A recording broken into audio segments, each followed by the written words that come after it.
Hola, bienvenidos todos al webinar siguiente de nuestra red de desarrollo de inteligencia colectiva.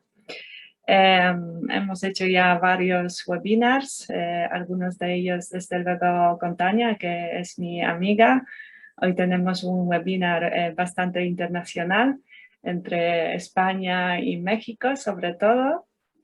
Bienvenidos todos, tanto de un lado del charco como del otro. Y nosotras con Tania pues colaboramos en diferentes proyectos, también dentro de la red. Y el tema que estuvimos viendo últimamente y un poco hablando para presentaros es la innovación en finanzas. En primer lugar, os introduciré un poco la red.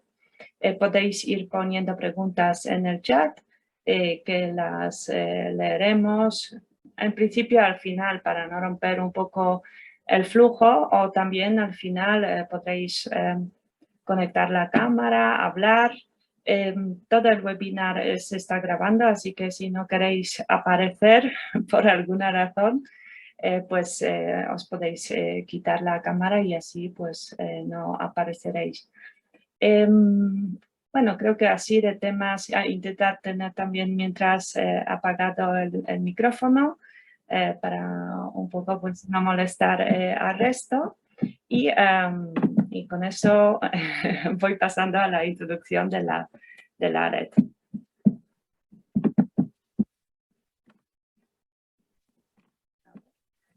Deja. Entonces, en nuestra red, ¿cuáles son nuestras principales áreas de interés? Bueno, como dice el nombre de la red, se trata de inteligencia colectiva sobre todo, pero entendemos que la inteligencia colectiva pues abarca diferentes temas y aspectos que son también muy importantes para nuestra sociedad, ¿no?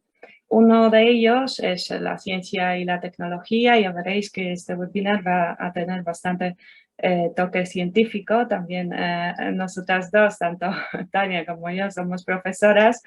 Entonces, pues un poco se entiende que lo trataremos así. Aunque bueno, no siempre todas las reuniones son así. Algunas, como las que están más en la parte de arte y emoción, pues pueden tratar más de otras cuestiones y en otra clave, ¿no? De desarrollo personal o del arte.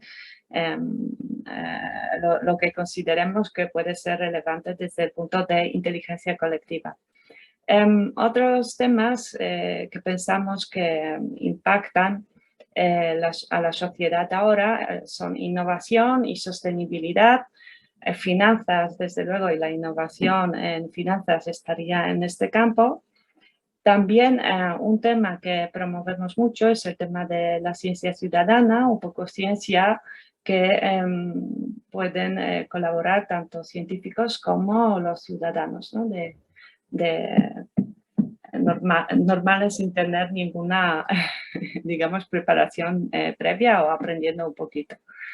Y otro tema que nos parece que sin él pues sería un poco hueco hablar de los cambios, de la innovación en nuestra sociedad, es el tema del futuro de trabajo, que bueno, como vivimos en una sociedad donde el trabajo nos marca un lugar donde estamos en el mundo y un poco en nuestra vida.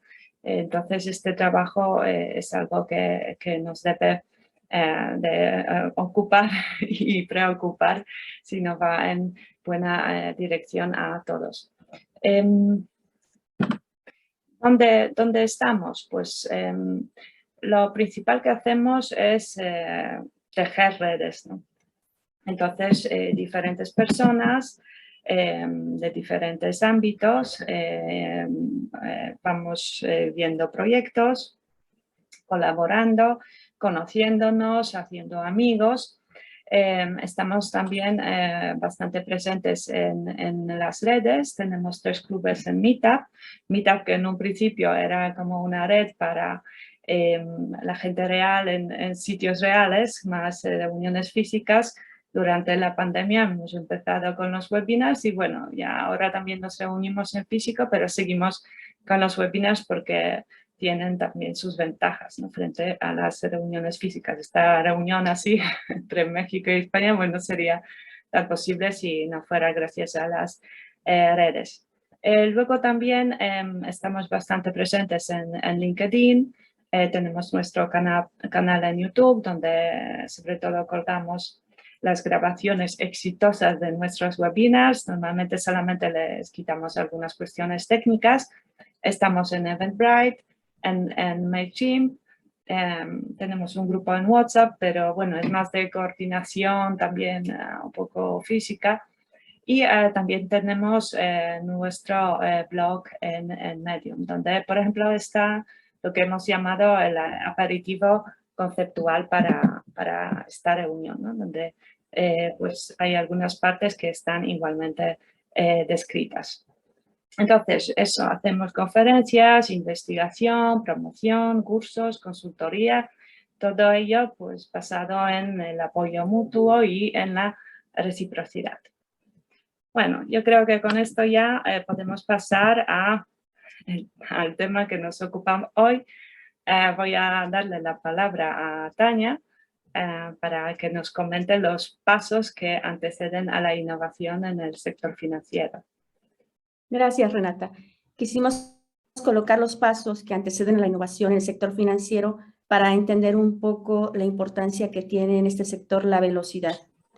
En primer lugar, bueno, es importante descubrir nuevas prácticas y para ello hay que entender siempre la lógica del sistema financiero.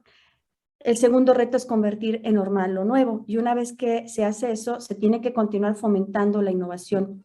Y como dijimos, la anticipada antes que nada. Entre más se anticipen a los eventos, mayores beneficios se van a poder obtener. Quizá esta es una de las mejores características y la que hace más atractiva la innovación financiera. Sin embargo, también podríamos decir que es su talón de Aquiles. ¿Podemos cambiar la diapositiva? Cuando se hace esto de centrarse en la anticipación, conduce a que se sobreestimen los efectos de corto plazo y se subestimen los efectos de largo plazo. ¿Qué queremos decir? Que cuando se innova en finanzas se corre el peligro de no tomar con prudencia los resultados que se obtengan a largo plazo y simplemente concentrarse en los beneficios que aparentemente se pueden obtener en cuestión de días, horas, semanas o meses. La invitación que se puede hacer actualmente y que es parte de lo que queremos charlar es ayudar a que la innovación financiera sea más objetiva en su corto y largo plazo. Porque miren, realmente ha sido objeto de múltiples críticas. Incluso existen dudas sobre la aportación al valor social que estas innovaciones hacen. De hecho, las innovaciones más recientes han contribuido a desencadenar crisis y crisis globales. Estas críticas que se han hecho han dado como resultado nuevas regulaciones. Un ejemplo es la ley Dodd-Frank de protección de los consumidores y la reforma de Wall Street, que fue promulgada en Estados Unidos en el verano de 2010. Estas regulaciones pretenden impedir crisis financieras o al menos minimizar sus efectos dañinos, disminuyendo la velocidad, el ritmo de la innovación financiera. ¿Esto quiere decir que la innovación financiera es mala? No, no lo es. El mercado financiero es algo muy importante para el sistema y las innovaciones lo son también. Y esto lo podemos ver en las funciones de esa innovación financiera. Hay una que creo que iba antes. Sí, eso. Sí, ¿verdad? Es que es otra versión, pero no importa, yo lo comento así. Vale. Mire, las innovaciones financieras tienen que obedecer a 4 funciones, porque son funciones principales de las finanzas, y si las analizamos verán que no tienen nada de malo, más bien hablan de cosas positivas. Por ejemplo, una primera función de las finanzas es proporcionar medios de pago y de depósito de patrimonios, lo que nosotros conocemos como monedas, billetes y cuentas bancarias. Incluso últimamente, gracias a la innovación financiera, el dinero se ha digitalizado en forma de tarjetas de crédito multiuso y se transfiere electrónicamente en grandes cantidades al por mayor a través de cámaras de compensación automatizadas.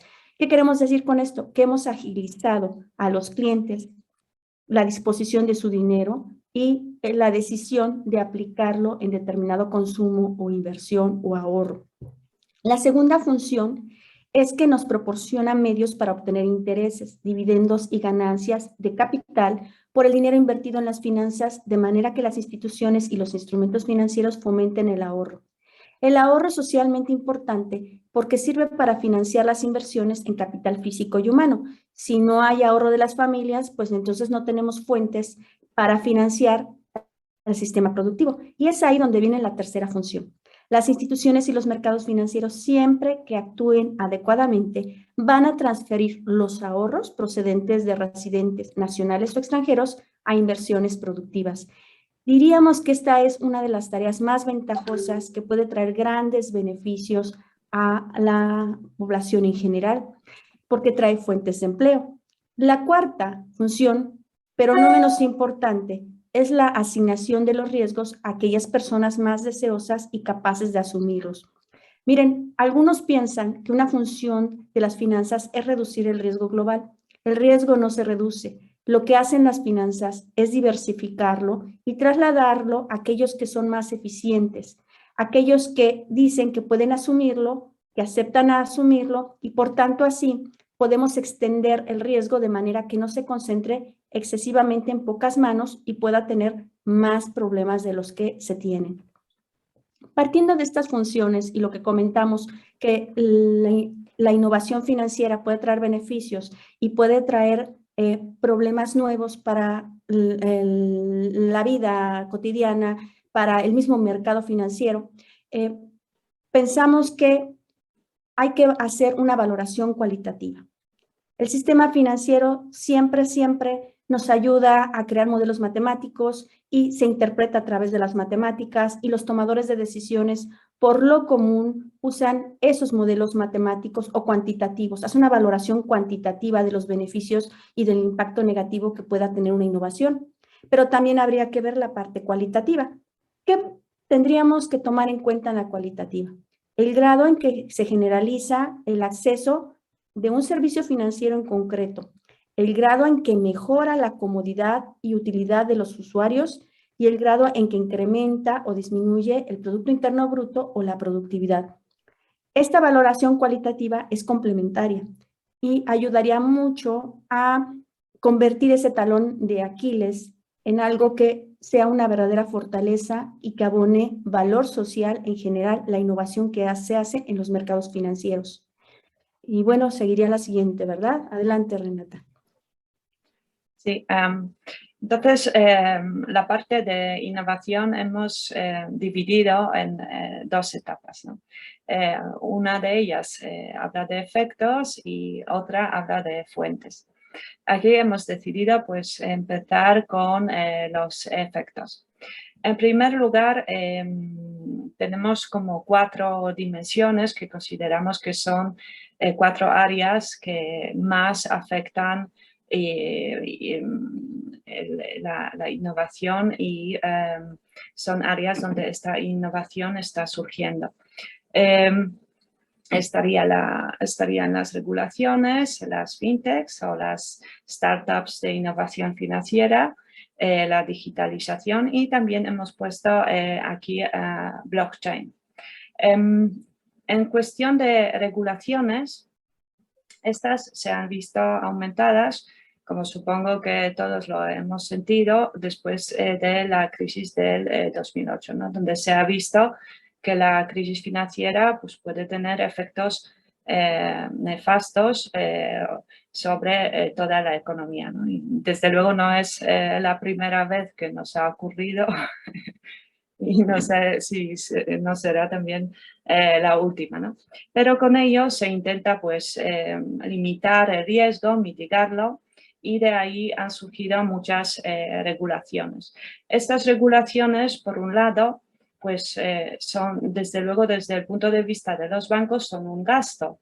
Pues hay que ver cómo se transponen en los modos de funcionamiento de los bancos. Hay que ver también qué cambios hay que hacer en sus sistemas. Todo esto es un coste. Claro, es un coste bastante relevante que lo que hace también es empujar más o incentivar la consolidación en el sector financiero, porque digamos, pues solamente los grandes jugadores pueden asumir estos costes, ¿no? Pueden diluirlos un poco entre toda su operativa. Luego, por otra parte, entonces, estas regulaciones lo que hacen también es generar unas fuertes barreras de entrada para los nuevos jugadores. Si nos fijamos, las fintechs suelen entrar en las áreas que son nuevas, donde todavía las regulaciones no están muy desarrolladas. Para la parte de regulaciones existe ahora una metodología que se llama Sandbox. Bueno, es como caja de arena donde se reúnen tanto los reguladores como las startups con sus servicios nuevos, propuestas, y se va viendo cómo va funcionando. Así van aprendiendo tanto los reguladores como las startups. Para las startups también les ayuda porque muchas veces los inversores, pues si es algo nuevo, tienen que asumir mucho riesgo y así este riesgo pues se ve mitigado. También para las cuestiones regulatorias ayudan las RegTechs, que son empresas, startups de temas regulatorios, o LegTechs, que son para cuestiones legislativas, ¿no? Claro, tanta regulación, por otro lado, lo que hace también es lo que se llama en Europa la balcanización, ¿no? ¿Por qué la balcanización? Pues porque si hay mucha regulación, los países, cada uno los va introduciendo a su ritmo, ¿no? Entonces, cada país pues está en diferentes sectores, sobre todo sectores de innovación en etapas diferentes, ¿no? Entonces, esto es algo que también hay que tener en cuenta cuando pensamos en diferentes sectores, sobre todo los más innovativos. Luego, por otro lado, pues tenemos la parte de las fintechs o, como hemos dicho, las startups de tecnología financiera. Estas generalmente entran en áreas que son más interesantes, ¿no? Que más beneficios también pueden aportar o, digamos, las áreas como más lucrativas. Por ejemplo, un área así es el área de pagos o área de finanzas personales. El área de finanzas personales también está floreciendo últimamente gracias a los cambios tecnológicos, a las APIs, ¿no? APIs son Application Programming Interfaces, y se trata de interfaces pues, para disponer de la información de los diferentes bancos a la vez. Esto pues le da una visión bastante buena a los clientes y les permite pues, disfrutar de consultoría, pues, de ver un poco su situación completa. Por otro lado, están también los préstamos alternativos. Estos préstamos, pues por ejemplo, ahí entraría crowdlending y crowdfunding, que son pues, préstamos o fondos aportados para realizar proyectos o también para las empresas a partir de pequeñas aportaciones de muchas personas. Esto también queda habilitado gracias a la tecnología, porque antes tecnológicamente tampoco era muy posible, ¿no? Ahí también tenemos esta parte de la banda abierta, ¿no? De intercambio de información y, como hemos dicho, de las APIs. Aquí se podría pensar que estas startups son el principal competidor de los grandes bancos, pero desde luego esto, viéndolo desde la perspectiva del sector financiero, muchas veces no es así, porque realmente los que son grandes competidores son las llamadas Big Techs, ¿no? Aquí he puesto el acrónimo de FAGO, pero bueno, este acrónimo tiene muchas versiones, pero se trata de las empresas como Facebook, Amazon, Alphabet, Google, Oracle, ¿no? para mencionar solamente algunas. Entonces, realmente son estas empresas las que son las más temidas por el sector de la banca y las finanzas más tradicionales, ¿no? Entonces, si pasamos a la cuestión de la digitalización, lo que tenemos que tener presente es que muchos bancos, al ser instituciones o bancos tradicionales, al ser instituciones muy grandes, normalmente pues tienen sistemas que también son muy grandes, que se han hecho hace tiempo y se necesita amortizar, y estos sistemas normalmente pues son bastante pesados. Algunos los llaman como la deuda tecnológica, ¿no? Sistemas antiguos, que desde luego no es fácil traspasar el negocio, que muchas veces es grandísimo, a otros sistemas más ligeros y también, digamos, más modernos. Esto también, claro, para las fintechs es una gran ventaja, ¿no? Porque no tienen que luchar con este legado de los sistemas antiguos. La digitalización también lo que ha hecho ha permitido la operativa omnicanal, ¿no? Podemos ahora pues abrir una cuenta desde un móvil, desde el ordenador, en la oficina cada vez menos, pero esta operativa omnicanal muchas veces todavía pues necesita que estas partes funcionen bien entre sí, ¿no? Lo que hacemos entre una parte y entre la otra. Aquí también está toda la cuestión de Big Data o Big Data, que junto con inteligencia artificial, claro, ahora nos permite hacer análisis, informes, tener la información en tiempo real, que antes todo esto no era posible, ¿no? Y si ya pensamos en Internet de las cosas, cuando la información estará más, aún tendremos más información y habrá más interconexión, digamos, esto es un cambio con un potencial muy, muy grande. Y otro área que quería comentar, bueno, está bastante en boga, es todo el tema de blockchain, ¿no? Blockchain es la tecnología que subyace a las criptomonedas, ¿no? Realmente esta tecnología, digamos, un ledger distribuido existía ya mucho antes. Pero claro, ahora la tecnología pues permite hacer con ello pues como una pequeña grande revolución, ¿no? Lo que pensamos que todavía, bueno, muchas de las criptomonedas es un poco el gran casino y la gran apuesta, pero también la tecnología de blockchain pues abre el campo de debate junto con estas nuevas tecnologías, abre el campo de debate de temas como otras monedas alternativas, como monedas locales, como la alternativa a la moneda central digamos, centralizada, ¿no? También los bancos centrales, desde luego, están emitiendo muchos de ellos, ¿no? Sus monedas digitales. Ahí también están las decentralized finance, que son finanzas descentralizadas, las plataformas, que básicamente sirven para emitir y luego también hacer intercambio de diferentes criptomonedas, o también emitir digamos las nuevas participaciones en diferentes empresas, ¿no?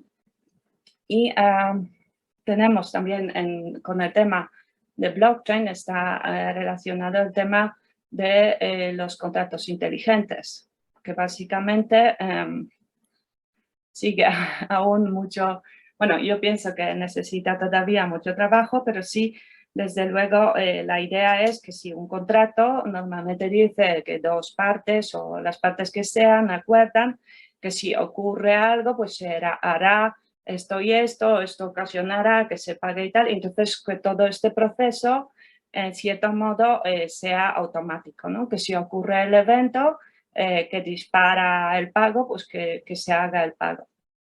Claro, como vivimos en un mundo humano, normalmente nada es perfecto. Entonces, estos contratos, pues también habrá mucha parte que tal vez puedan funcionar así, pero desde luego hay también una parte que todavía necesita pues, de los humanos para ver diferentes y tomar diferentes decisiones en estas zonas grises que normalmente surgen, ¿no? De ahí también pues, se ha visto diferentes situaciones bastante comprometidas con los contratos inteligentes cuando se ha pagado muchísimo dinero, cuando no se tenía que hacerlo, etc., ¿no? Todo este tema de blockchain lo que promete en principio, pues que no se necesitaría los intermediarios. Porque claro, ahora ya en un principio podríamos fiarnos de blockchain por sí, porque supuestamente ninguno de los actores que están dentro del sistema del blockchain podría pues tergiversar la información, ¿no? Esto en primer lugar pues habría que ver porque tampoco sabemos realmente cómo están los blockchain por dentro y generalmente si empiezan desde un pequeño core, ¿no? De unos pocos usuarios, luego este core si ya en sí está corrompido pues tiene potencial de abrirse a más opciones. Además, los intermediarios muchas veces no solamente, digamos, cobran su peaje, ¿no? Sino que también proveen unos servicios que desde luego son muy valiosos, ¿no? Ahí, pues, si pensamos en cuestiones financieras, podrían ser cuestiones como toda la legislativa contra el blanqueamiento de dinero, no sé, comprobaciones de que no sean terroristas las personas que están intercambiando las criptomonedas, etc., ¿no? De hecho, también esta es una área, ¿no? de mejora y muchas criptomonedas pues se presentan un poco así, ¿no? Como que aquí se puede hacer lo que se quiere, luego nadie sabe, en fin, ¿no?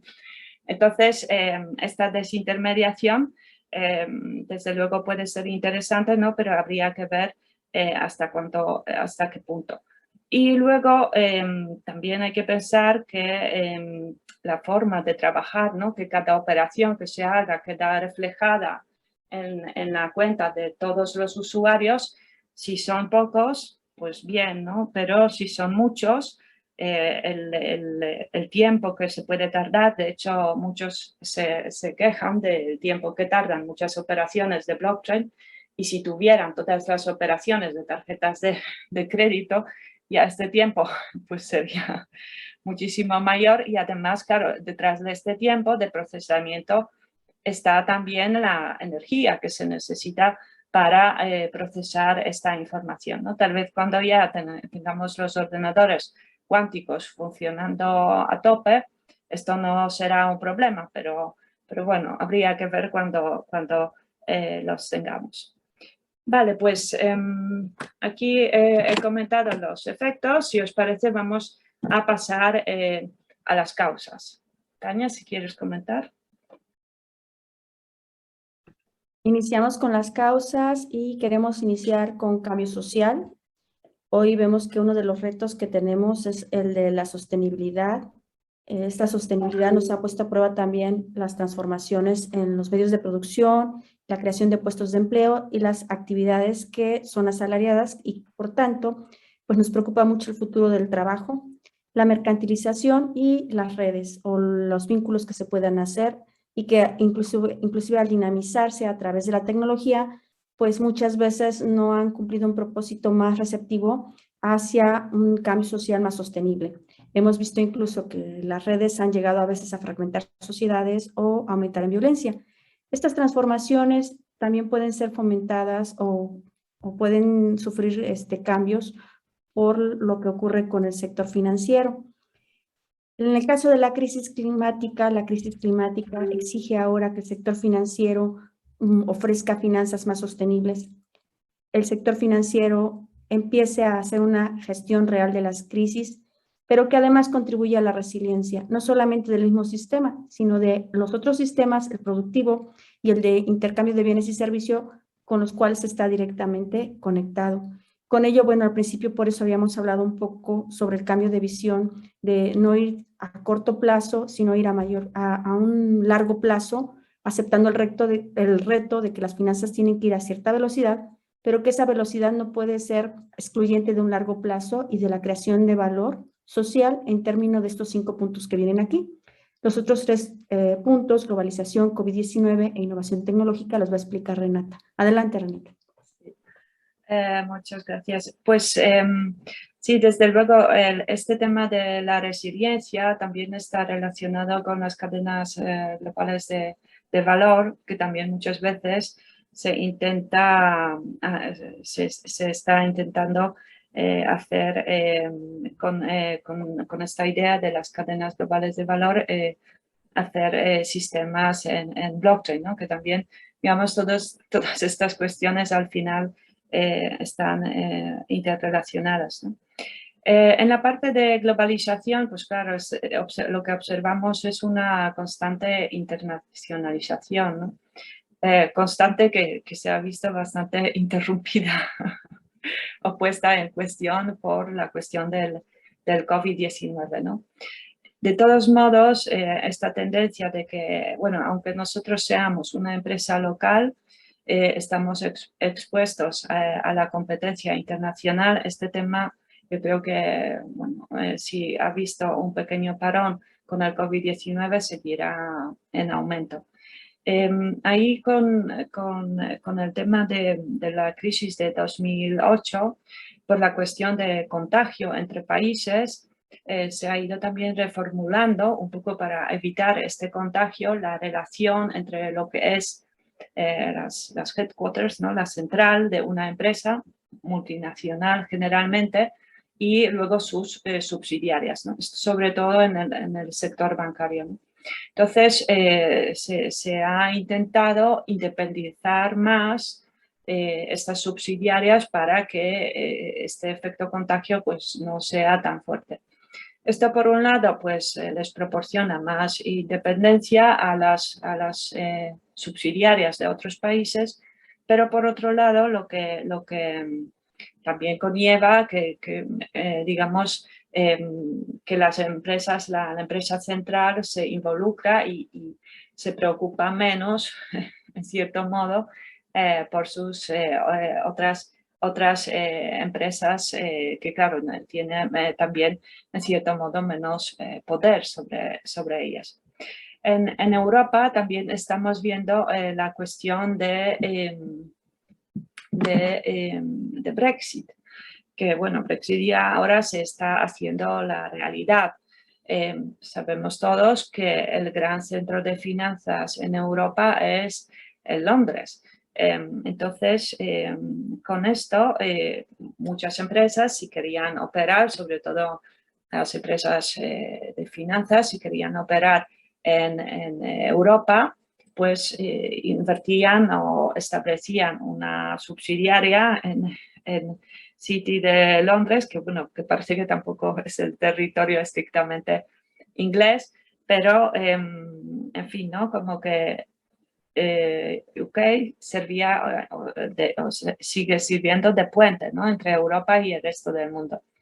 Si ahora ya pues no está Inglaterra dentro de la Unión Europea, su papel como el centro de finanzas europeas pues se va a ver afectado, desde luego. Y ahí tendremos, pues veremos sus impactos. En Europa se está pensando que, por un lado, pues quienes podrían ahora asumir este papel de líder de la de finanzas en Europa, ¿no? Por un lado, se considera que, claro, el Estado merecedor sería Alemania, pero Alemania, las finanzas, aunque bueno, ahí está el Banco Central Europeo, las finanzas es un sector que toma con bastante respeto, no podemos decir, porque finanzas es un sector procíclico, es decir, si todo va bien, va aún mejor, ¿no? Si todo va mal, pues va aún peor. Y esto, Alemania, que normalmente, pues también debido a su historia, busca la estabilidad, pues desde luego no es algo muy deseable por su población y en general por los políticos, ¿no?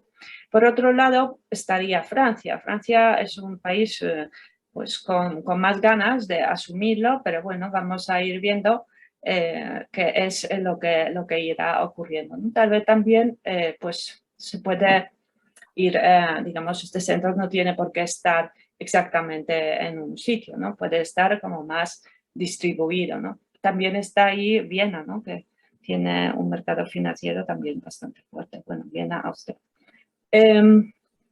Y luego tenemos el COVID-19 aquí.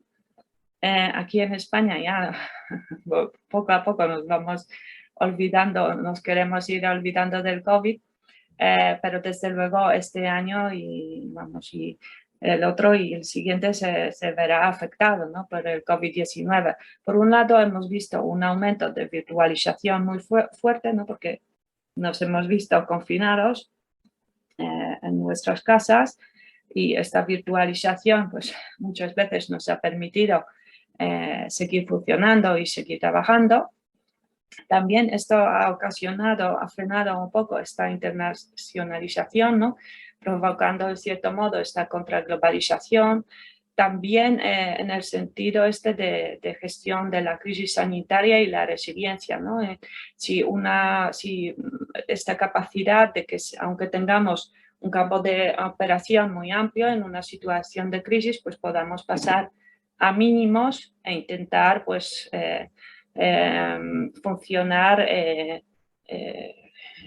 estas condiciones, ¿no? El COVID-19 también lo que ha hecho, que cada vez yo creo que lo vamos viendo más, es que los estados, básicamente para ayudarse con la crisis, pues han estado imprimiendo dinero. No necesariamente, digamos, moneda digital, pero ahora ya sabemos que la parte que tenemos de dinero en papel y en la moneda, que desde luego también se pueden producir, ¿no? Con bastante ganancia, pero sí que se ha inyectado mucho dinero. ¿Esto qué es lo que provoca? Pues el aumento de la masa monetaria, es decir, hay más dinero.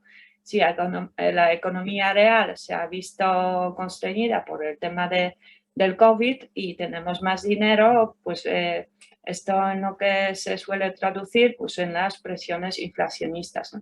Parece que en primer lugar estas presiones se han centrado más en el sector financiero, que ahora mismo pues está en una situación bastante buena o más boyante que el resto de economía, o también el sector relacionado, ¿no? Que es el sector de la inversión inmobiliaria, ¿no? También si este dinero se ha redirigido más a las empresas o digamos, a grandes poseedores de capital ya en sí, entonces justo esta inversión se ha visto luego volcada en los mercados financieros o en la parte de inmobiliaria, que bueno, en España todavía no se está viendo, pero en otros países, por ejemplo, países escandinavos, sí que se está viendo bastante.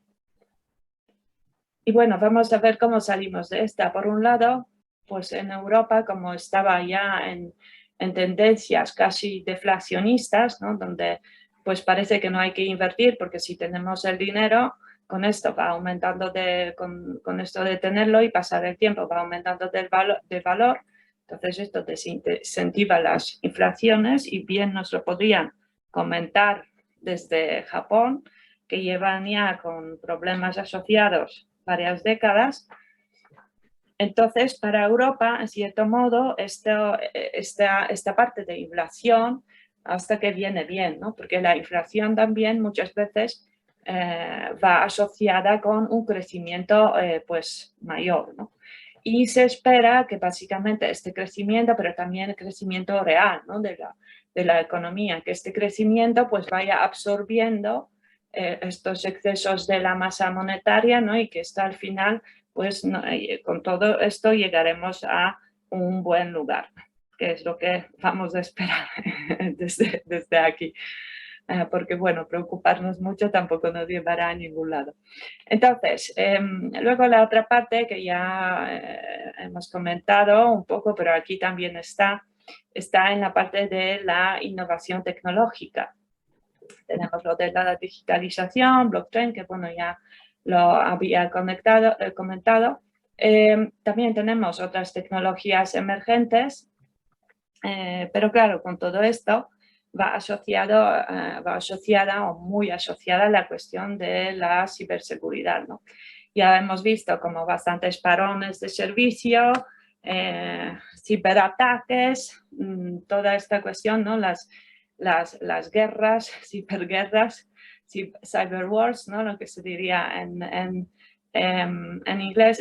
Este tema, pues yo creo que estaremos sabiendo cada vez más o se oirá cada vez más y nos veremos afectados pues cada vez más, ¿no? Cuanto más mundo está en la parte virtual, pues esta parte virtual luego nos afectará más a nuestras vidas. Desde luego, esto pues significa avances y significa también progreso y la innovación en sí.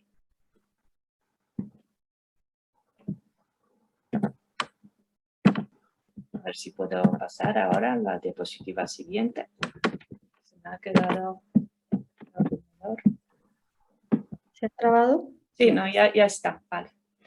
Esther, si podrías, Esther Agudo, porque si podrías quitar el micrófono, porque yo creo que está ahí poniendo como a veces se oyen los sonidos. Entonces, con todo esto de las tecnologías, entonces, lo que quería presentaros, ¿no? Cuando vemos las nuevas tecnologías o una nueva innovación, que muchas veces se dice que una innovación no es nunca ni tanto ni tampoco de lo que se espera, ¿no? De ella. Entonces, ahí vemos, o aquí lo hemos pintado, el ciclo de sobreexpectación de Gartner. ¿En qué consiste? Pues nos presenta aquí como unas etapas, ¿no? A través del tiempo de una innovación que entra, ¿no? Entonces, primero está el desencadenante, ¿no? Hay algo, no sé, pensemos en el blockchain, está ahí, bueno, no tiene gran trascendencia, ¿no? Pero va subiendo, ¿no? Las expectativas también van subiendo y, bueno, llega un momento que se piensa que, bueno, esto va a ser el santo grial para todos los problemas o casi todos los problemas del mundo, y ahí normalmente llegamos a lo que se llama el pico de expectativas infladas, ¿no? Luego se ve que muchas de estas expectativas pues no se pueden cumplir o difícilmente se pueden cumplir. Por ejemplo, con el tema de blockchain, lo que se intenta hacer es un poco seguir esta cadena de valor de diferentes productos, ¿no? Por ejemplo, para el tema de metales preciosos, imaginémonos, ¿no? Si provienen de las guerras, ¿no? de África, o provienen de unos lugares donde pues se intenta guardar los derechos sociales de los trabajadores, no se abusa de nadie, etc. etc., ¿no? Entonces, así también se quiere tener un producto respaldado por esta blockchain, porque la blockchain permite respaldar o registrar todos los pasos por los que pasa. Esto también se está pensando, por ejemplo, para, digamos, producción de agrícola, ¿no? Ecológica, sobre todo, para también ver que todos los procesos, los sitios por los que ha pasado, pues cumplen con ciertos criterios, ¿no? Lo que pasa es que si nos imaginamos este oro, evidentemente lo podemos poner en unas bolsas, pero luego vamos a seguirlas hasta que llegan al chip del móvil en cantidades minúsculas, ¿no? Además de ya hablar del comercio de las bolsas entre los señores de la guerra, pues este tema realmente, digamos, las cuestiones que quedan fuera de la cadena puede que sean, digamos, tan relevantes que se plantea la duda hasta qué punto realmente esto se puede hacer así, ¿no?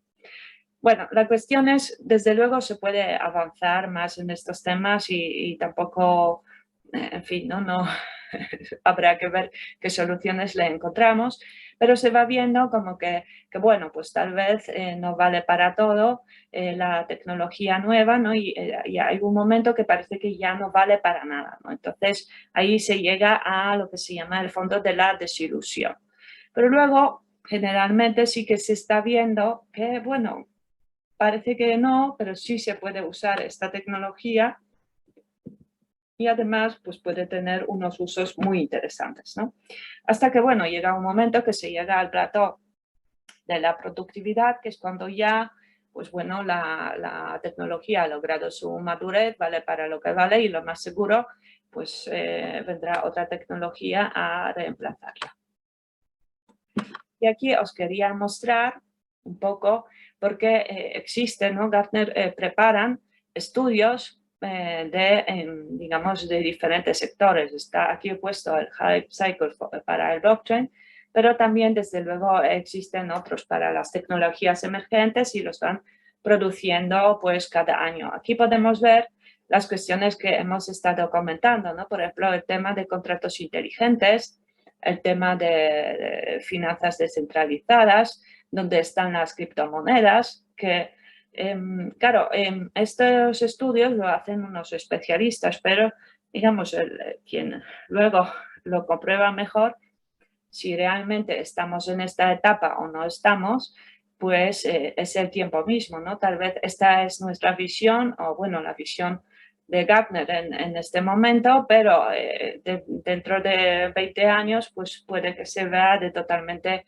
diferente manera y se dirá, bueno, aquí en Smart Contract realmente estaba al comienzo, las criptomonedas, vamos, se ha visto solo una parte muy pequeña, ¿no? De estilo casino, y esto ha tenido luego mucho desarrollo, mucha expectativa, en fin, ¿no? Todo esto, cuando vemos una innovación hay que pensar y también se puede desde luego ir y comprobar, ¿no? ¿Dónde estamos, pues, en qué punto se estima ahora que estamos o también nosotros podemos imaginaros que estamos, ¿no? Que no es así como que hay tecnologías que resuelven la vida de nuestra civilización, ¿no?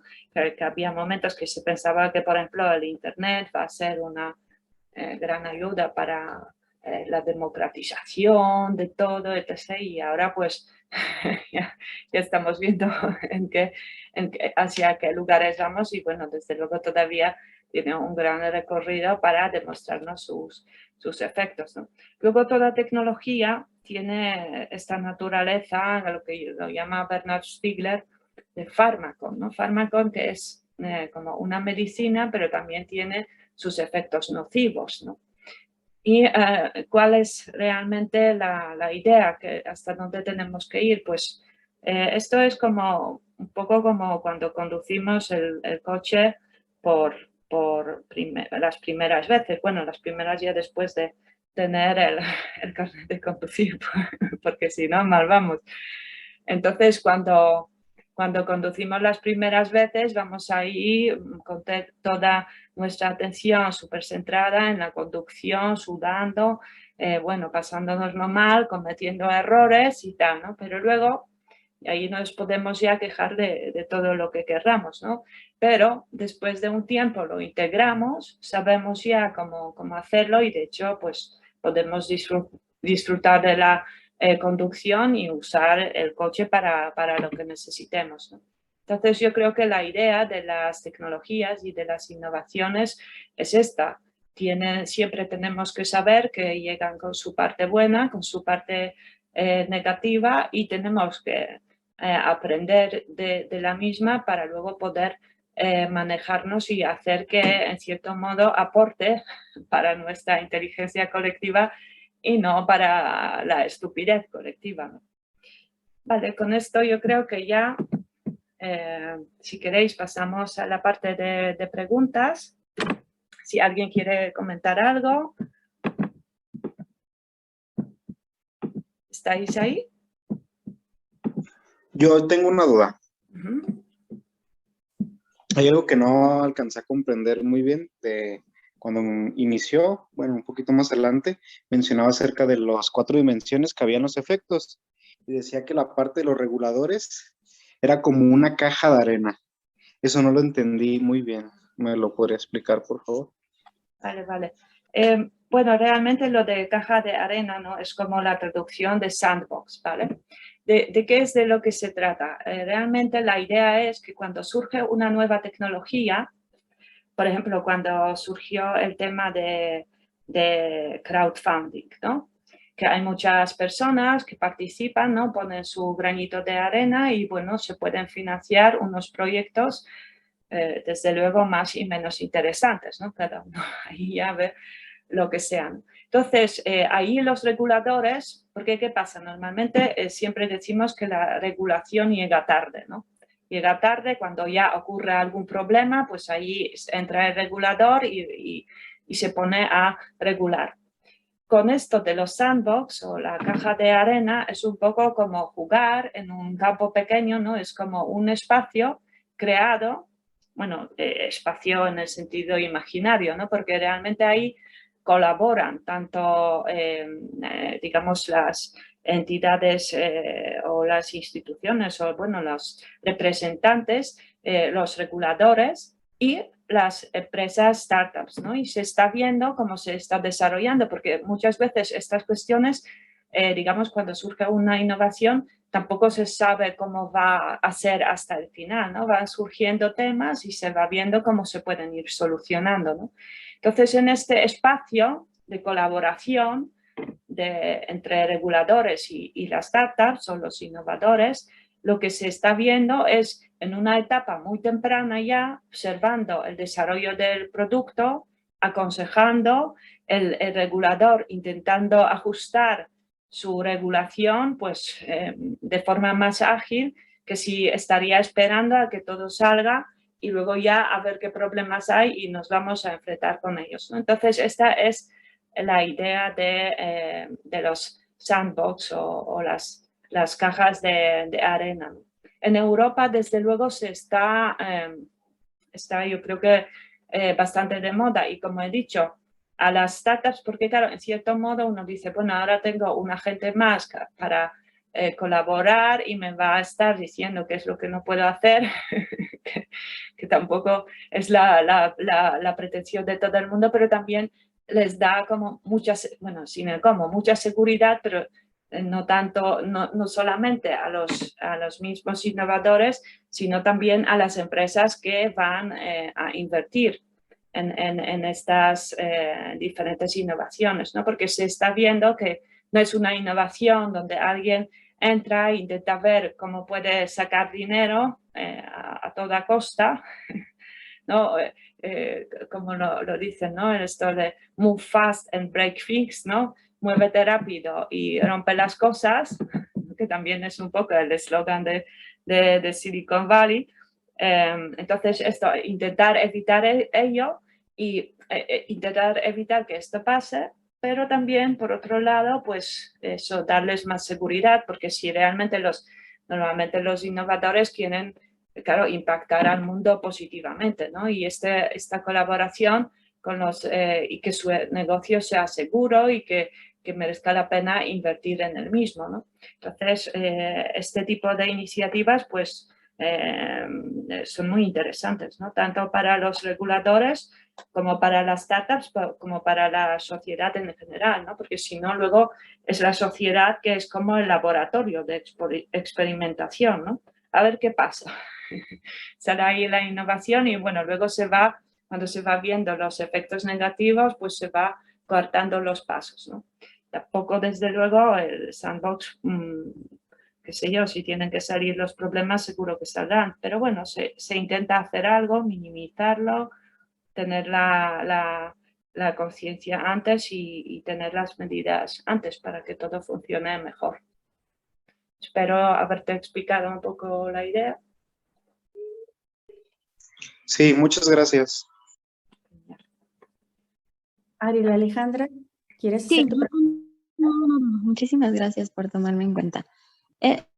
Lo que pasa es que comentó que, bueno, ya sabemos que cuando se imprime mucho dinero, pues empieza a haber una inflación, así como lo comentaba. Pero bueno, aquí en México hay el banco y no es regulado por el gobierno, el banco se regula solo, el Banco de México, y evitamos justamente esta parte de que pues haya inflación. Pero en España, ¿cómo es? O sea, ¿el gobierno tiene control sobre la impresión de dinero? Esto no es así, ¿no? Como los bancos, claro. Ahí está todo el tema que realmente es muy interesante. Muchas gracias por la pregunta. Espero no extenderme demasiado, pararme los pies. Pero es un tema muy interesante porque los bancos, desde luego, se supone que tienen que tener cierta independencia del gobierno, ¿no? Es decir, en principio no es así que el gobierno dice, pues vamos a imprimir el dinero, ¿no? Y el banco imprime. No es así, ¿no? En un principio el banco, justo para también evitar esto, debería pues tener ahí eso, su independencia. Pero desde luego, claro, podemos hablar ahí del déficit democrático de los bancos, ¿no? Porque si nosotros como somos los que realmente y muchas veces no pagamos todas las instituciones del Estado, nosotros como contribuyentes, entonces luego no tener el impacto sobre qué es lo que ocurre o qué es lo que se debería hacer, tampoco parece bien del todo, ¿no? Pero si pensamos ya en las empresas como la Libra de Facebook, ¿no? La criptomoneda, supongo que habéis oído que ahí Mark Zuckerberg ha propuesto sacar una criptomoneda de Facebook. Esto ya sobrepasa todos los límites, porque sí que nos podemos imaginar que las instituciones de cada país o de cada zona tampoco, es decir, son interdependientes, ¿no? No es así. Tienen sus cuerpos que los gobiernan y toman sus decisiones que en un principio deben ser racionales. Muchas veces también, en cierto modo, van coordinadas, igual que querramos o no, pero normalmente todas las respuestas a la crisis sanitaria, pues unas fueron más tardías, unos tenían más recursos, ponían más recursos, o menos, pero al final todos hacían prácticamente lo mismo, ¿no? Entonces, con los bancos centrales ocurre esto, ¿no? Que si luego se puede pues, tomar como las medidas un poco diferentes, pero en cierto modo esto va correlacionado, ¿no? Y no es así que llega un banco y hace una cosa súper extraña. Hombre, si es un país con un gobierno un poco digamos, que se ve muy presionado, ¿no? También, por ejemplo, por temas inflacionistas, ¿no? Que creo que ha pasado en un gobierno de un país de América del Sur que ha decidido adoptar o vincular su moneda a Bitcoin, ¿no? Fue así, ¿no? En uno de los países, claro, esto ya, porque si Bitcoin, claro, en cierto modo uno dice, bueno, no dependo de Estados Unidos, ¿no? Si pensamos que las criptomonedas son monedas como que de todos los países y de ninguno, pero por otro lado, el dólar estadounidense pues tiene más garantías de estabilidad, o lo que está demostrando el Bitcoin es una gran fluctuación, ¿no? Entonces pues este tipo de decisiones pues sí que se pueden tomar, pero no es así como que se tomen porque sí. Y si las toma Facebook, ahí así que no existe ningún control democrático, y si ha dormido mal o bien, puede decidir hacer lo que quiera y en un principio no necesita rendir cuentas a nadie, ¿no? Desde luego el dólar o la moneda, ¿no? Es un poder, ¿no? Para Estados Unidos que luego se traduce al poder económico, y no creo que ahí están con el Congreso negociando, no creo que le permitan a Facebook tener su criptomoneda, porque ya sería ya, así que estaríamos a expensas de gobiernos corporativos y eso sin ningún control democrático. No sé si he explicado tu duda, tal vez me he referido más a cuestiones colaterales, ¿no? Por lo interesante que me parecía la pregunta, pero desde luego sí que es así que los bancos centrales deben tener su independencia, pero sigue siendo una institución de un país o de una región, ¿no? Al final. No, sí me quedó más claro, solo pues ahora estoy más preocupada de lo que estaba. Pero bueno, como dijo, ¿no? Pues de nada sirve preocuparnos demasiado. Nada te soluciona. Bueno, hablando sobre ello ya estamos haciendo algo, ¿no? Esto es lo de dare to know, ¿no? Como que atrévete a saber, ¿no? Y desde luego, saber como en caso, ¿no? de la enfermedad, saber la diagnosis, ¿no? Ya estamos a medio camino de resolverlo, ¿no?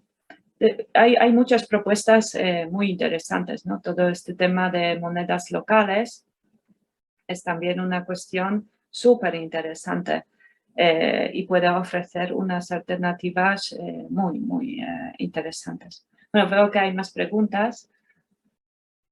Sí, está Uciel y luego Mitzi.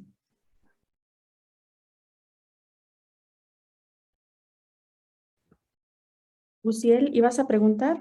Uciel Guillén. Sí, mi pregunta era conforme a lo del, perdón, es que no me podía poner el micrófono, creo que estaba medio desactivado.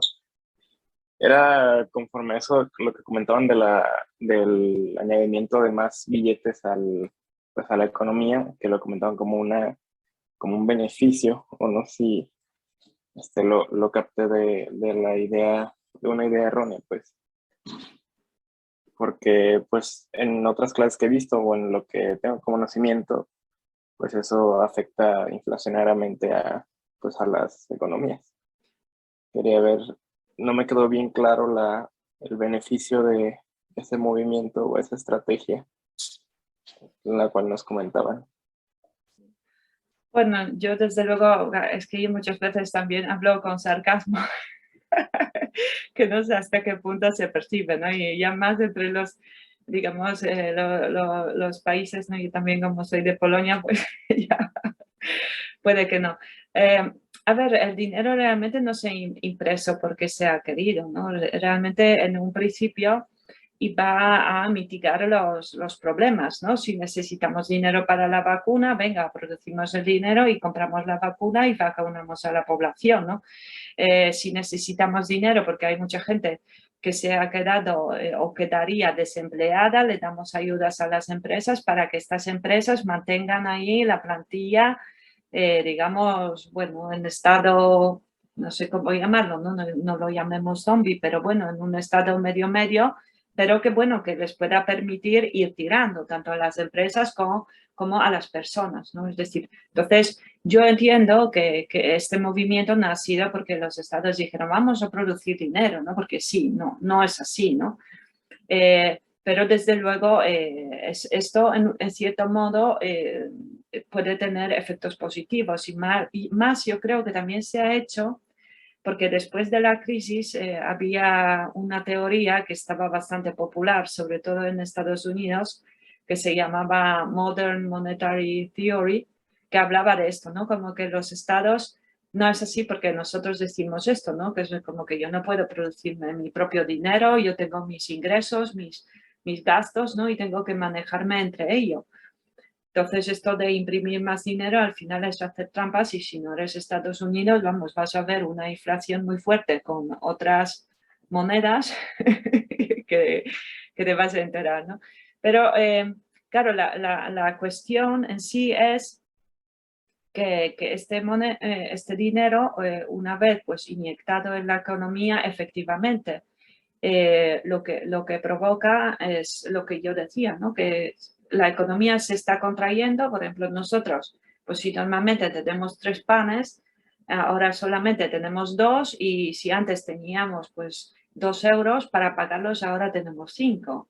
Evidentemente, si necesitamos estos panes, esto lo que va a hacer es que el precio de estos panes aumente, ¿no? Pero, como decía, en cierto modo se está esperando, porque para luchar contra la deflación, que de hecho en muchos casos ya la economía europea estaba entrando ahí y que realmente todos los economistas de sus teorías están más preparados para la inflación que para la deflación, ¿no? Se dice que la inflación grande es mala, pero muy pequeña tampoco es buena, ¿no? Que habría que tener como 2,4% o 2,3% de inflación para funcionar bien, ¿no? Entonces, pues ahí, ¿no? Esto se ve como que esta inflación también permite más crecimiento, ¿no? Porque, por ejemplo, impulsa las inversiones por esta simple razón que el dinero va perdiendo valor, entonces hay que invertirlo o hay que, digamos, correr adelante para no quedarse atrás, ¿no? Porque si te quedas en el sitio con tu dinero, pues va perdiendo valor y va perdiendo más fuertemente, ¿no? Pero sí, al principio, desde luego, yo creo que no se ha visto mucho estas tendencias inflacionistas porque todo estaba parado, pero este dinero, lo que se estima, y esto desde luego no es muy positivo, porque si tenemos ahora los mercados de capitales, las inversiones, todo esto, Bitcoin y tal, ahí todo el dinero está ahí, también en parte en las inversiones inmobiliarias, pues si esto se traspasa a la economía real, la inflación y sobre todo si es muy grande, es muy perjudicial para la economía y la vida de la gente, ¿no? Que al final es lo que nos preocupa, ¿no? Entonces en Europa, desde Europa, lo que se espera es esto, que este mayor crecimiento vaya absorbiendo este exceso de la masa monetaria y que, bueno, entre una cosa y otra, pues no vayamos a tener grandes problemas.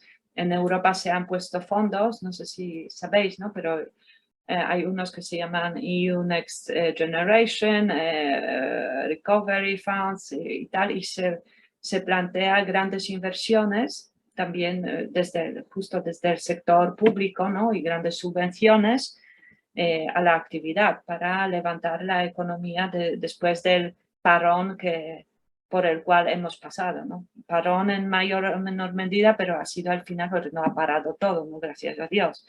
Pero sí que han estado paradas muchas cuestiones y desde luego estaba leyendo también hace poco un informe sobre el tema de suicidios que ha aumentado mucho, es decir, las cosas estaban como medio encubiertas por todo este tema del dinero subvenciones que se daba para ayudar para que no se sintiera tan mal todo el tema de la pandemia, pero una vez se está saliendo de la pandemia, esperemos, claro, habrá que ir plantándole de cara a esto con diferentes medidas. Y yo desde luego apoyo las medidas, si vamos a invertir en energías verdes, si vamos a mejorar la vida de las personas, me parece, vamos, una inversión buenísima, ¿no? No sé si te lo he explicado, ahora ya comprendes que no lo veo como algo bueno, pero sí tiene sus aspectos positivos. Y en unos países yo sí que lo entiendo, que en unos países que, aunque bueno, México es un país con una economía bastante fuerte, ¿no? Está ahí también cerca de Estados Unidos para ir tirando, ¿no? Un poco de la economía en general. Pero sí, desde luego, para países, eso pasa siempre, ¿no? Que al final los países o las personas, los trabajadores menos fuertes, ¿no?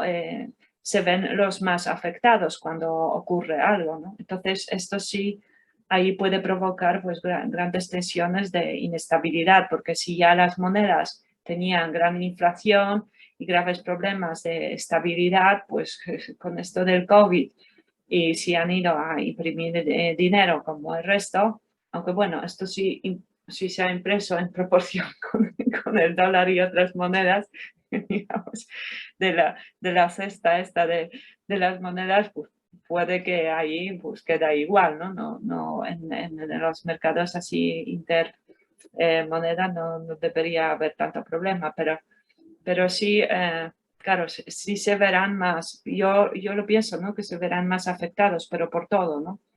Por su funcionamiento, que es más frágil, sus problemas estructurales que se ven más, en fin, ¿no? Todo esto va afectando.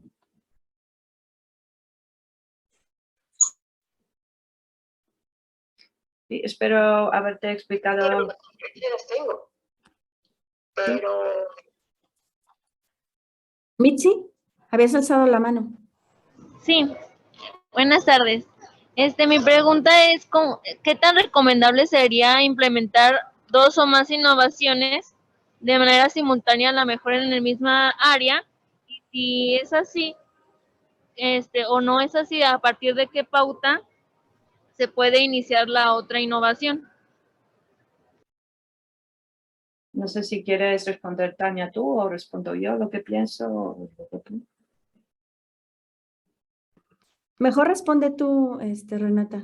Vale, pues yo lo que pienso, bueno, a ver, como también estuve trabajando, ¿no? En la banca, en la parte de innovación, con los cambios hay que tener bastante cuidado, ¿no? Lo que normalmente también se intenta es un poco, si nos fijamos, ¿no? Todo este tema de resiliencia muchas veces también que se habla como de los cambios bruscos, ¿no? Como cuando el agua cambia al hielo. El momento más con cambios más bruscos, más raro, es justo cuando está entre el punto de hielo y el punto cuando está el agua, ¿no? También cuando el agua hierve y pasa al aire, ¿no? Entonces, los cambios bruscos, claro, ¿qué pasa? Ahí sí, por eso se intenta normalmente ralentizar estos tiempos, ¿no? Hacerlo más lento para así tener más control, ¿no?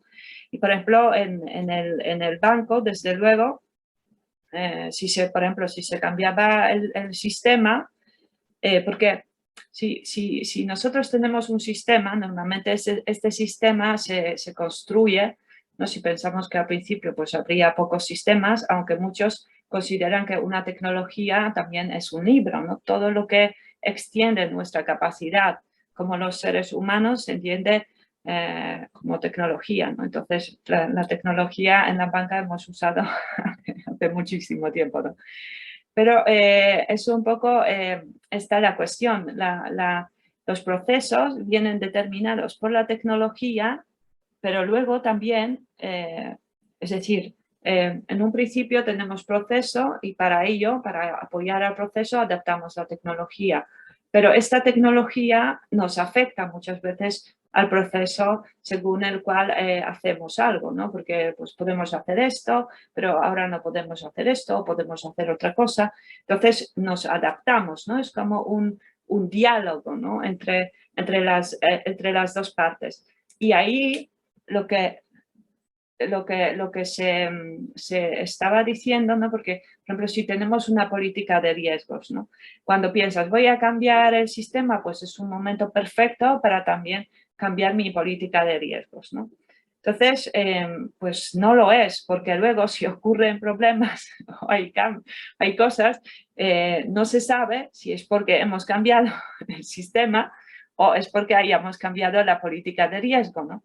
Entonces, generalmente los cambios, por mucho que testeemos algo, por mucho que nos hagamos un marco lógico y tal, nos vamos a encontrar con cosas que no hemos previsto, con temas nuevos que han surgido, que a nadie se le ha ocurrido, o con algo que, es decir, otras novedades que tenemos. Entonces, lo más recomendable, pienso yo, esto habría que luego ver según cada situación, pero lo más recomendable es todos estos momentos de cambio, hacerlo pues bastante suaves para también así poder tener el control sobre lo que ocurre, intentar pues responder a los problemas que puedan surgir, ¿no? De ahí, y sobre todo con muchos cambios, porque esto también es un tema que recientemente estaba pensando bastante, porque me muevo en entornos de muchos sistemas, eso es un poco como con la inteligencia colectiva.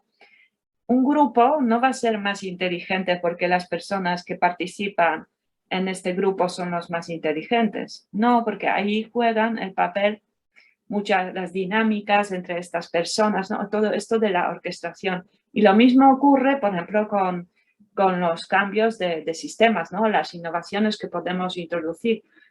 No porque cojamos los mejores sistemas de diferentes partes y los agrupemos o diferentes innovaciones, ¿no? Pues ahora sensores, ahora tal, ahora no porque cojamos lo más puntero, esto es lo que mejor va a funcionar. De hecho, muchas veces hay que pensar en las prioridades, yo pienso, y luego ir paulatinamente, ¿no? ¿Qué es lo prioritario?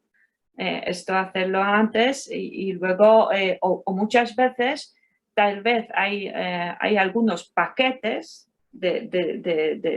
no sé, de innovaciones que aunque no, tal vez hay alguna parte que funciona mejor en otro lado o tal, es mejor coger lo que va a tener una cohesión entre sí.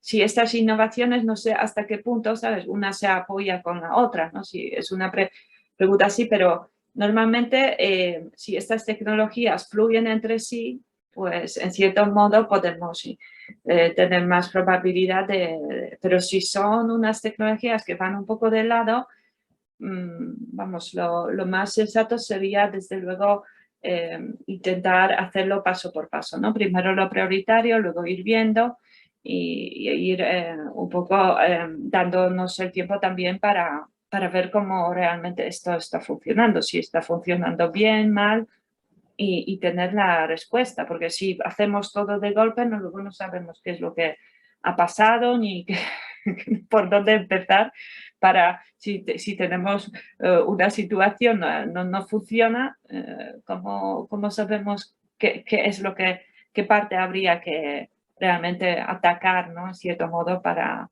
invertir la tendencia y para que las cosas funcionen bien. Esta es mi visión, no sé qué piensas tú, Tania. Pues es una visión interesante y creo que aquí la parte medular es cuidar que la innovación realmente no solo contribuya a la eficiencia del mercado, porque creo que es lo que buscamos, que los mercados sean eficientes, ¿verdad? Sino que también vaya un poco más allá y vea esa realidad en la cual está inmerso el humano y que a lo mejor a veces no percibimos, ¿no? Y que el cambio climático nos está haciendo ver, nos está haciendo notar que el evadir estos problemas que son reales, que son físicos, ¿sí? No nos ha llevado a nada. Creo que por ahí iría muchísimo, porque para mí muchos de los problemas que tenemos en los mercados son un reflejo de la ausencia de visión y la ausencia de sensibilidad en cuanto a esto. Los mercados tienen que ir a cierta velocidad, en los mercados financieros tienen que ir a una alta velocidad y ralentizarlos, evocando mucho esta parte de la innovación que dije era su talón de Aquiles, ¿sí? El que van tan rápido. Creo que si no lo hacemos con cuidado, los afectaríamos. Yo te escucho hablar sobre la explicación que das y me lleva mucho a recordar esto, ¿no? Recordar que la rapidez en finanzas es importante, pero el reto es ahora, ¿cómo podemos mantener un equilibrio? ¿Cómo podemos realmente llevar a una lentitud necesaria donde hacemos pruebas o generamos ciertos escenarios artificiales donde observamos, como es el caso de los areneros, ¿sí? Las cajas de arena, y al mismo tiempo, ¿cómo podemos hacerlo sin realmente perjudicar la eficiencia? Que al final del día, vamos, que ralentizar por ralentizar el sistema financiero en aspectos de innovación, pudiéramos pensar que estamos causando un beneficio, pero en lugar de eso podríamos traer problemas mayores. Podríamos traer problemas mayores al sistema, porque si el sistema financiero lo hacemos más lento, tiene sus consecuencias en los otros sistemas a los que está ligado, como es el sistema productivo, como es el sistema de consumo, ¿sí? el intercambio de bienes y productos finales, ¿sí? O el de intermedios, ¿sí? Entonces, creo que aquí es un problema que no tenemos la respuesta total dentro de la conferencia, pero que es bueno traerlo a colación, sobre todo porque hay muchas preguntas que se pueden ir generando y que se han generado en el público en este momento, ¿no? Pero que, bueno, no tenemos el espacio realmente para resolverlas todas. Sí, bueno, de todos modos yo quería comentar una iniciativa que claro, con esto de los entornos, digamos justo, ¿no? Lo que dices, probarlo antes y tal, lo que se está haciendo es una cosa que se llama twinning o se hacen como sistemas virtuales que reflejan un poco una realidad o las partes que se consideran más relevantes y se va viendo cómo funciona pues una innovación en un espacio, ¿no? Entonces, ahí yo pienso que, bueno, hay ideas para ello y la inteligencia artificial, por ejemplo, es una gran puerta para ello. Y la otra, ¿no? Plantearnos hacia dónde queremos dirigir la innovación, porque me parece que últimamente las innovaciones en el sistema financiero van más encaminadas cuando ya llegan al público en general, al consumidor en general, van más encaminadas al consumo.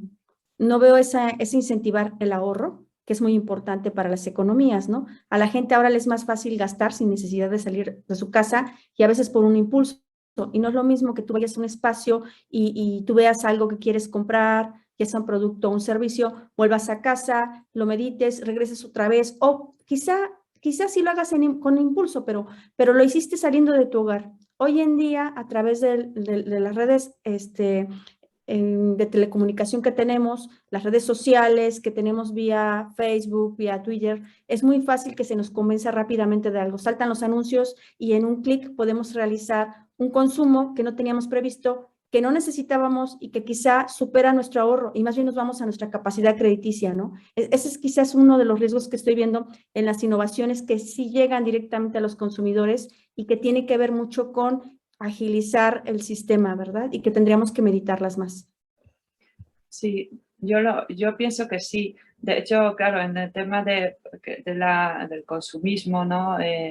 Y también se habla de la creditocracia, ¿no? De que parece como que tenemos que consumir más y de hecho endeudarnos, porque si no, no somos como productivos para la economía, ¿no? Porque si no estamos ahogados con nuestras deudas hasta el cuello, como que no aportamos lo suficiente. Entonces, y desde luego todo este tema, porque si funcionamos ahora a nivel de sistemas donde los cambios, pues eso, pueden ser en tiempo real, masivos, es decir, eso es lo que decían también del funcionamiento justo de los mercados financieros, que muchas veces, y estos intermediarios también, y este humano que es más lento, como que permitía meditar más los problemas, también remediarlos y ahora como esto, ¿no? Que ocurren las cosas y los algoritmos por sí, ¿no? Como que hay ciertos puntos de rotura en los mercados porque simplemente los algoritmos están ahí, vamos, luchando entre sí o no sé cómo llamarlo, ¿no? Colaborando entre sí de una manera más agresiva.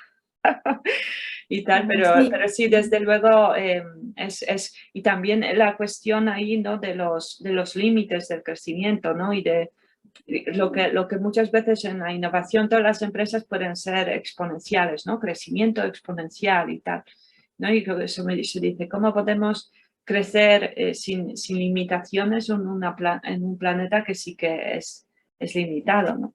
Aunque si pensamos, por ejemplo, en conocimiento, no, que dicen que el conocimiento no ocupa lugar, ¿no? En fin, todos estos temas justo de la escasez, ¿no? De la escasez también muchas veces artificial. Tal vez sería otro tema, ¿no? De la rapidez y también el tema de la sociedad como el laboratorio, ¿no? De pruebas de las innovaciones, ¿no?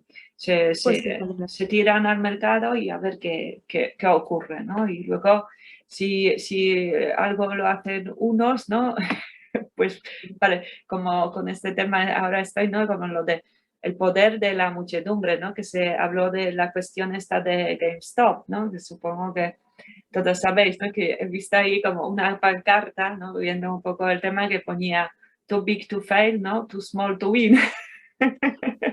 Es decir, ¿no? Como que demasiado grande para caer, pero demasiado pequeño para ganar, ¿no? ¿Hasta qué punto? Porque por un lado ahora se ve, ¿no? Que existe este poder de muchas personas que aunque sea aporten un poco, que tengan una cierta voluntad y vamos, se puede dar vuelta a los tiburrones de Wall Street y vamos, ponerlos a todos en jaque, ¿no? Hasta qué punto y digamos, hasta qué punto tenga esto efecto.